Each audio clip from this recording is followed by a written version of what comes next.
Hi students, welcome to this session on radiation pattern of an antenna. Radiation pattern is very important for antenna study. So let us deal this in detail now. Right. So as a name, radiation pattern indicates it's a graphical representation of radiation property of an antenna. It's a graphical representation of radiation property of an antenna as a function of space. As a function of space. We know that antenna is a radiator, but we cannot see. We cannot see the radiation. So we should find some means to represent the radiation. Radiation pattern is used for that. It is just a pictorial representation of or graphical representation of radiation property of an antenna. Here what we do is we assume that antenna is surrounded by a sphere. You see here, this is antenna. This antenna is surrounded by a sphere and evaluate electric field or magnetic field at a distance equal to the radius of the sphere. You see electric field here. This plane is H plane. So here you see this is the H plane. Here it is E plane, right? So E and H are perpendicular to each other. So we assume that the in an antenna is surrounded by a sphere and evaluate electric field and magnetic field at a distance equal to the radius of the sphere, right? If you want to measure radiation near to the antenna, you make your sphere is less one and a smaller one, and if you want to measure radiation at a long distance, make sphere as a larger one, right?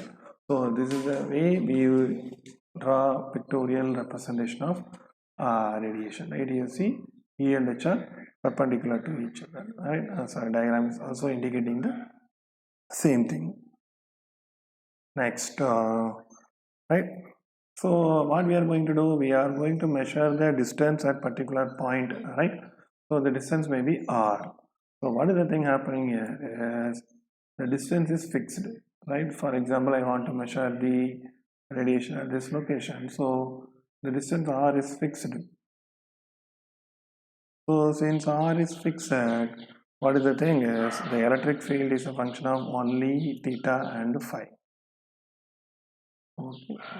Only theta and phi, because it is sphere, so we are using spherical coordinate system. So for spherical pattern it is easy to work with spherical coordinates. So theta and phi, so since r is fixed, E is a function of only theta and phi, that is E theta phi. Okay, so there are two types of patterns are generally used. One is field pattern, right? So what is field pattern is, it is graphical, it is a graph of the, what do you call, it's a graph of spatial variation of field along constant radius, along a constant radius. So what is field pattern? Field pattern is nothing but it's a graph of how electric field or magnetic field is varying with respect to space. That's what spatial variation, right? So it's a graph of spatial variation of field along a constant radius. So here you see this is what H plane. So everywhere the radius is constant.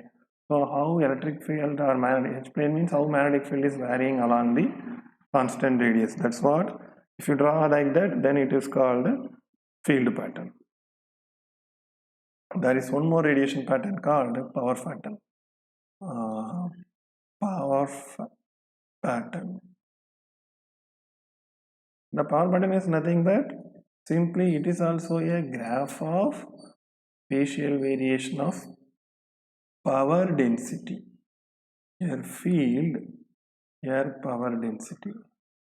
Power density along a constant radius. right? So you see the field pattern is how field is varying versus coordinate theta and phi, right? Because r is fixed. So how this fellow is varying here, how power density is varying as a function of theta and phi.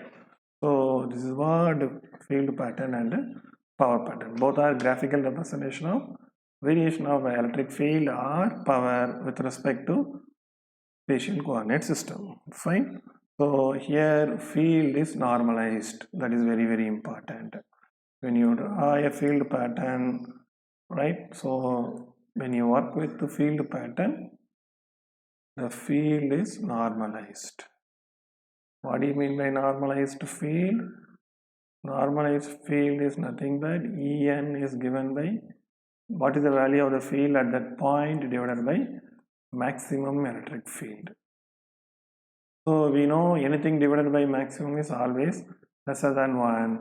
So normalized field will have a range from 0 to 1 only. Fine. So En will be having a range of 0 to 1. So it is easy to work with.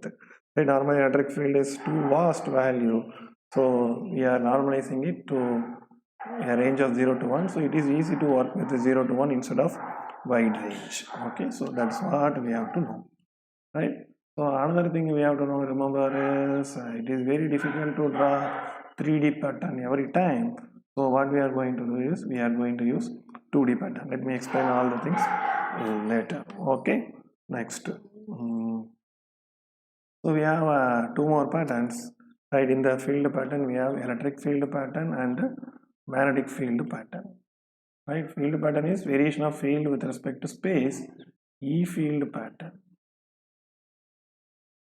What is E field pattern is, right? It is a plane, sorry, E plane, right? We have two planes. In 2D, we are going to have two planes.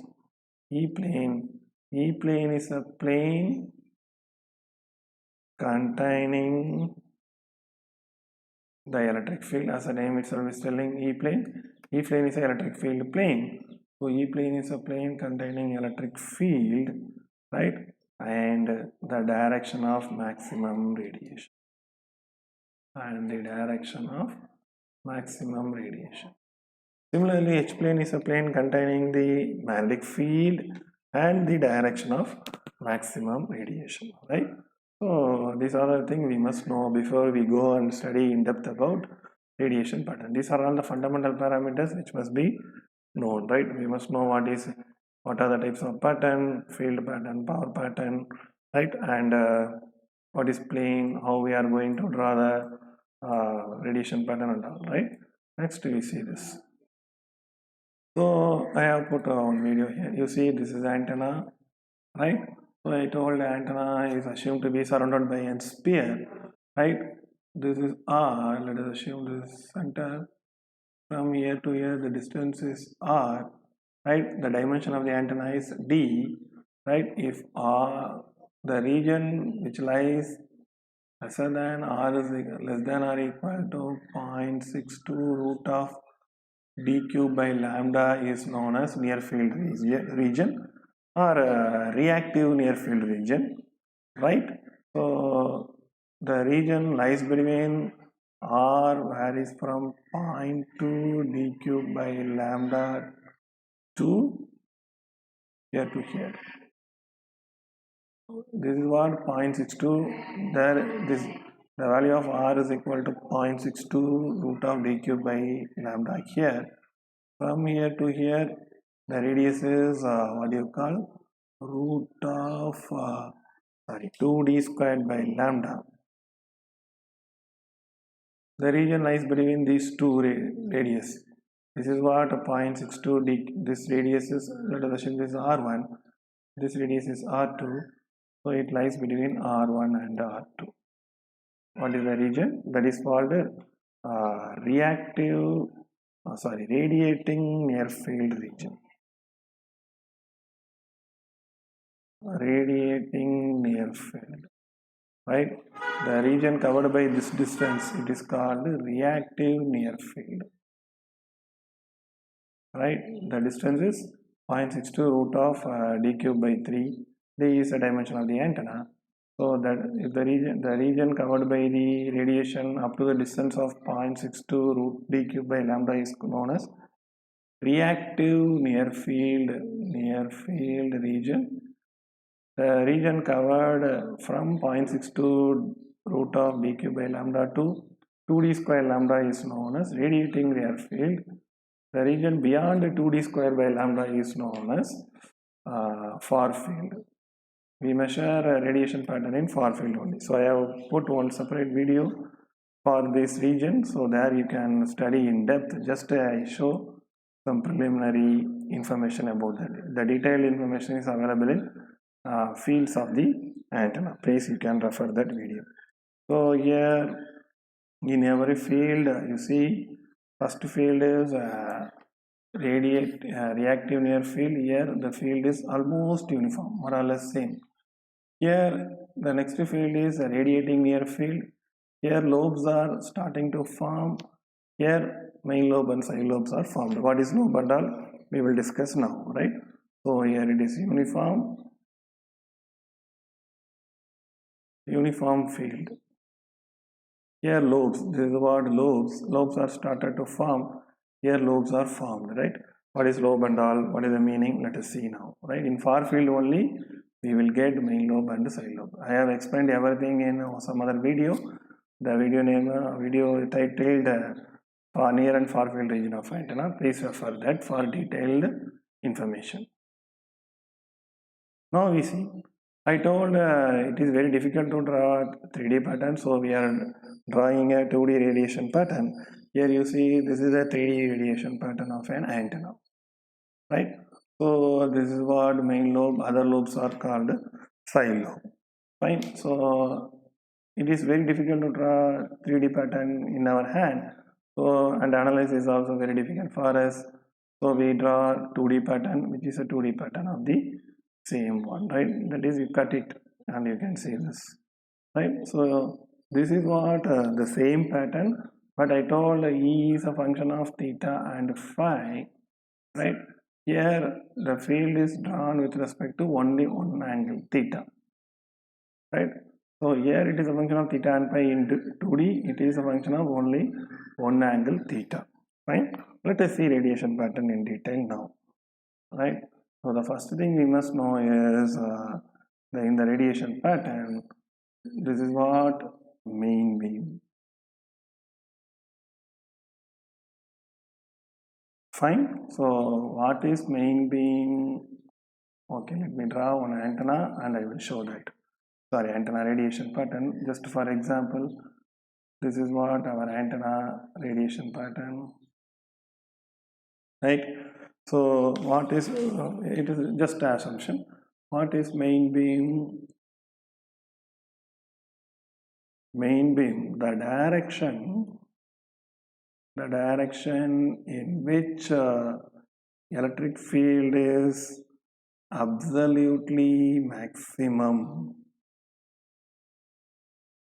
right, is known as main beam of the antenna radiation pattern. So what is the thing? Here only we will see that E is absolutely maximum. So magnitude of E is maximum, absolute value.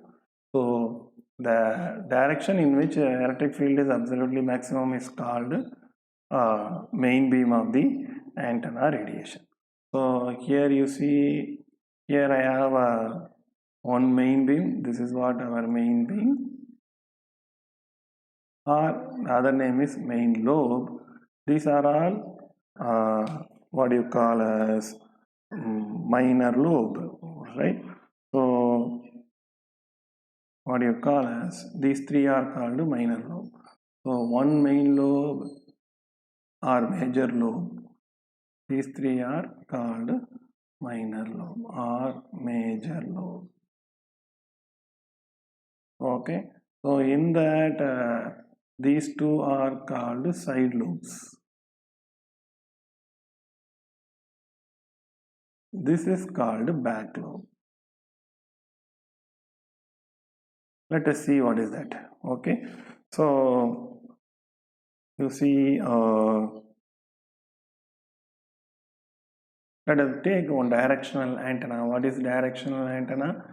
The antenna radiates in particular direction mostly, and the other direction it will radiate very less, right? So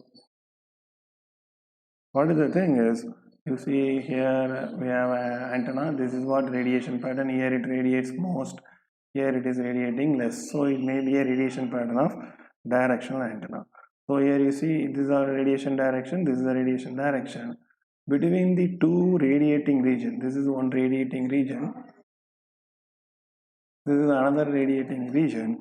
Between two radiating region there exists a very low radiating region or no radiating region. This is called null.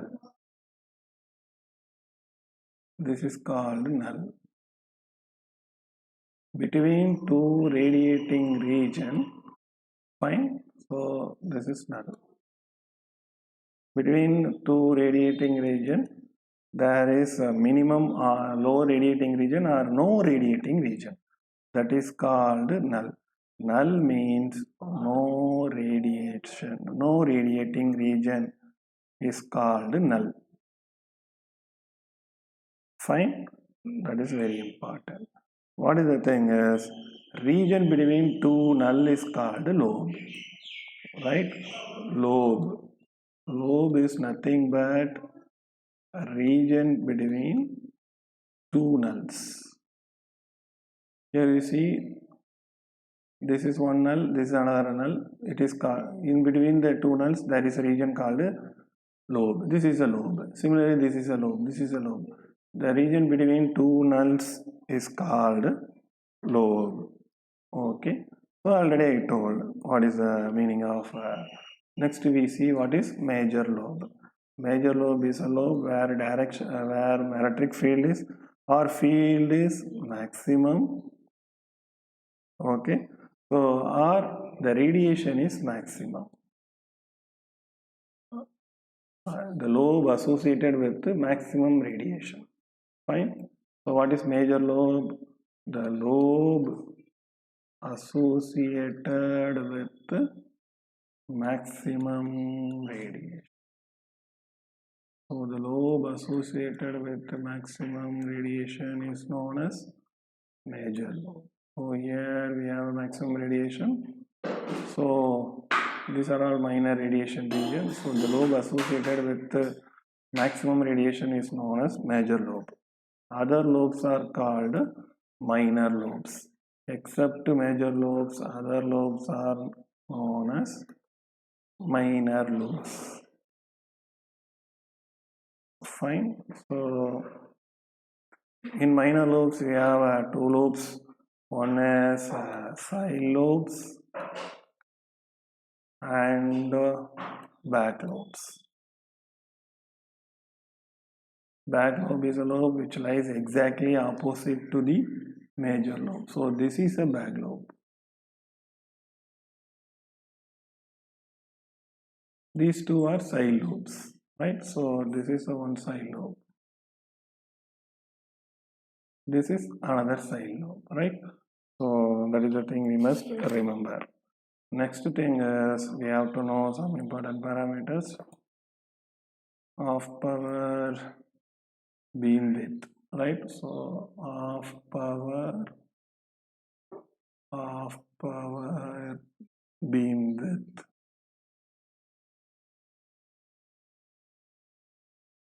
Half power beam width is an angle, which is nothing but an angle at which the peak radiating power of the main lobe falls by 50%. Here you see, here it is a major lobe or a lobe with maximum radiation. Half power beam width is nothing but an angle, right? So it's an angle at which the radiation of the main lobe falls by 50%. So here you see, at this point, so this is what half power beam width. You draw a line. So this angle is known as half power beam width because at this point the radiation falls by 50% of the maximum value, or 1 by root 2 of the maximum value. The electric field falls by 1 by root 2 of maximum value. So half power beamwidth is nothing, HPW. We call HPW.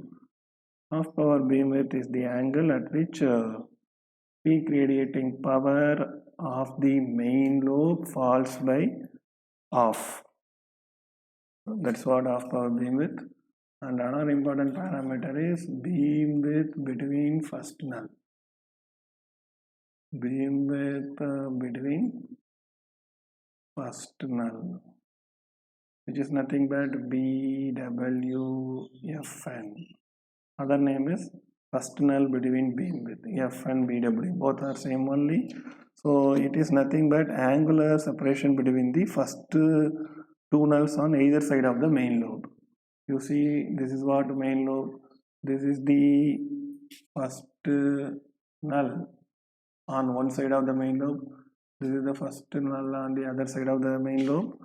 So beamwidth between the first null is the angular separation. You see, this is what beamwidth between the first null. So you find the null which is closer to adjacent to the main lobe.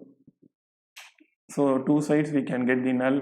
The angular separation between those two nulls is called beamwidth between the first null. So this is the first null on right hand side, this is the first null on the left hand side with respect to main lobe. That is very important. You have to take main lobe as a reference and find the first null. The angular separation between the two first null is known as beamwidth between the first null. That is another important point in the radiation pattern. And next thing we have to know is front to back ratio, FBR, front to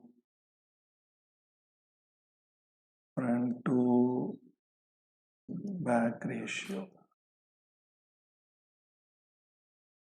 So FBR is nothing but it is a ratio of power radiated in desired direction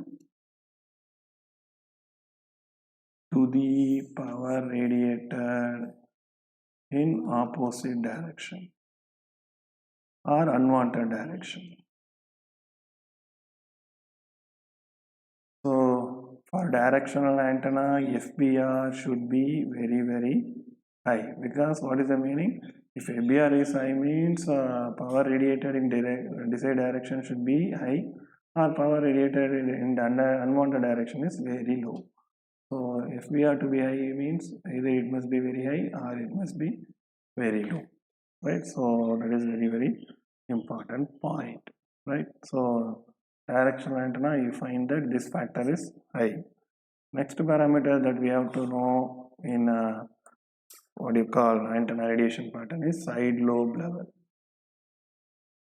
Side lobe level, SLL, right? Side lobe level is nothing but largest, it is a ratio of largest side lobe amplitude divided by, it's a ratio of largest side lobe amplitude to the main lobe amplitude.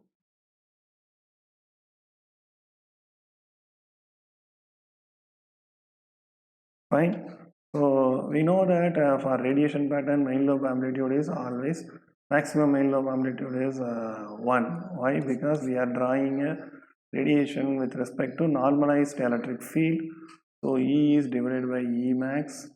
So if our main lobe has a magnitude of, for example, 20, we divide by maximum value, so 20 by 20, 1 only.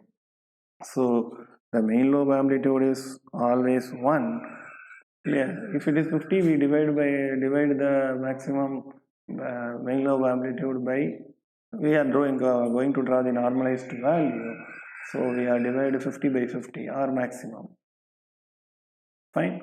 So what is the maximum? So main lobe has a maximum amplitude of 1, or main lobe always has amplitude of 1. Okay, so SLL is equal to largest side lobe amplitude only.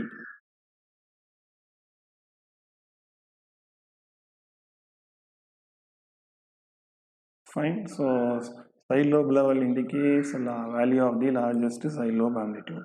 So if you have any doubt, again I explain what is main lobe amplitude, why it is 1. You see in radiation pattern we draw radiation pattern with respect to normalized electric field value. Normalized electric field nothing but E by E max. So we have an electric field pattern like this. So let us assume this is 50, right? So we have to normalize. This is electric field, not normalized. If you want to normalize, what you do, you divide electric field by maximum electric field. Let us assume this is having a 10, this is having 5, this is having 3. Out of these 4, which is having maximum value 50.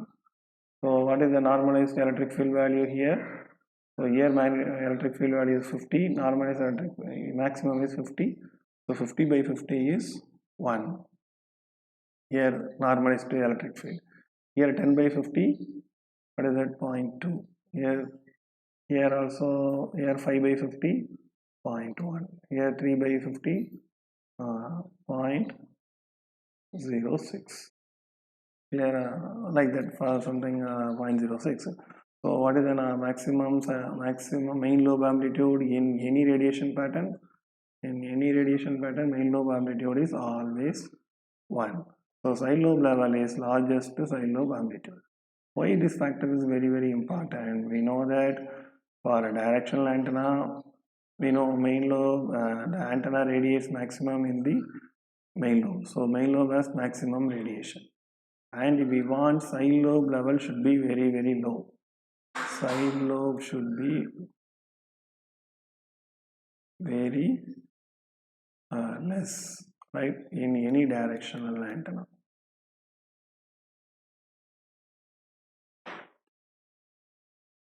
Fine, because side lobe indicates the direction of unwanted radiation. Indicates direction of unwanted radiation, right, or indicates the direction of waste of radiation, right? So the relation, so we must have one parameter which relates main lobe and side lobe if you want to analyze a directional antenna effectively. So side lobe level is the parameter which relates main lobe and side lobe, largest side lobe. You see, this is largest side lobe amplitude. Okay. So that's all about this session. I hope you understand the concept clearly. If you have any doubt, please ask me in the comment section. Thank you.